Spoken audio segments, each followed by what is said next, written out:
नमो तस् भगवतो अरहतो सम्मा सम्बुद्धस्स। साधु साधु साधु।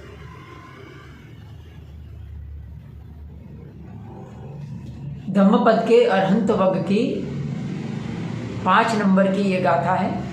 ओवरऑल देखा जाए तो 94 नंबर की गाथा है।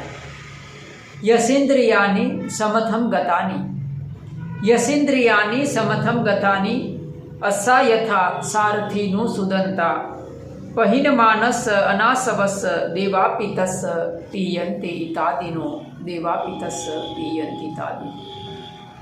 यसेन्द्रियानि समथम गतानि, जिसकी इंद्रियां शांत हो चुकी है, उसको उपमा से समझाया गया कि जिस तरह से एक कुशल सारथी अपने घोड़े को नियंत्रित करता है, उसी तरह से जिसकी इंद्रियां नियंत्रित है। यसेन्द्रियानि समथम गतानि, अस्सा यथा सारथिनो सुदंता, पहिन मानस अनासवस, जो आश्रव रहित हो चुका है। यहाँ अरहंत की बात हो रही है, जो आश्रव रहित हो चुका है, ऐसे व्यक्ति की, ऐसे अरहंत पद की देवता गण भी प्रशंसा करते हैं, देवता भी कामना करते हैं। साधु साधु साधु। ये बात है अवंती प्रदेश की, उज्जैन का अवंती, जिस पर चंड प्रद्योत राजा था। चंड प्रद्योत के राज्य में एक पुरोहित था और पुरोहित का लड़का महाकात्यायन, उसी के ऊपर आज की धर्म देशना है। पुरोहित का अवसान हो जाने के बाद महाकात्यायन को पुरोहित के स्वरूप में रखा जाता है। महाकात्यायन बहुत विद्वान थे, धर्म ग्रंथों का उन्होंने बहुत अध्ययन किया था। एक बार राजा चंड प्रद्योत के मन में धम्म संवेग उठता है।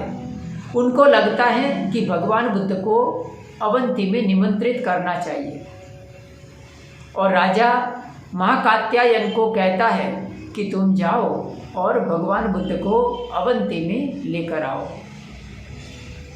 महाकात्यायन बात का स्वीकार तो करता है, लेकिन वो राजा को कहता है कि मैं जा तो सकता हूँ, लेकिन यदि आप मुझे प्रवर्जित होने की अनुज्ञा दे तो। राजा उनकी बात का स्वीकार करता है और महाकात्यायन चले जाते हैं। उस वक्त भगवान बुद्ध विशाखा माता के पूर्वाराम विहार में ठहरे हुए थे। वहाँ महाकात्यायन जाकर भगवान बुद्ध के संग में प्रवर्जित हो जाता है। प्रवर्जित होकर महाकात्यायन वहाँ ठहरता नहीं है, वो वापस अवंती में चला आता है वर्षावास के लिए। जैसे ही वर्षावास का समापन होता है तो पूर्वाराम विहार में बहुत बड़ा पवारणा का कार्यक्रम चल रहा था, बहुत बड़ा संगदान का कार्यक्रम चल रहा था। उसी वक्त क्योंकि महाकात्यायन तो वहां पर उपस्थित नहीं थे, इस कारण से उनके लिए एक आसन खाली रखा गया था। महाकात्यायन अरहंत जो थे, जब भी इंद्र को ये बात पता चलती है कि पूर्वाराम विहार में वर्षावास समापन का कार्यक्रम चल रहा है, तो इंद्र अपनी श्रद्धा प्रकट करने के लिए, भगवान बुद्ध को प्रणाम करने के लिए भगवान बुद्ध के पास उपस्थित होता है, भगवान बुद्ध की वंदना करता है। उनको जब भी खाली आसन दिखाई देता है तो वो पूछता है, तो उनको पता चलता है कि ये महाकात्यायन का आसन है। तो इंद्र उस आसन को वंदन करता है, प्रणाम करता है, उस आसन के प्रति अपनी श्रद्धा प्रकट करता है। यह देख के दूसरे जो भिक्षु थे उनमें कानाफूसी होने लगती है कि ये इंद्र है ना, वो पक्षपात करता है, पूर्वग्रह रखता है, और वो उस तरह से महाकात्यायन को ज़्यादा श्रद्धा दे रहा है, ज़्यादा उनके प्रति आदर सम्मान व्यक्त कर रहा है। भगवान बुद्ध उनको लेकर स्पष्टता करते हैं कि भिक्षु, आप जैसा समझ रहे हो वैसा नहीं है। दरअसल माँ कात्यायन अरहंत है।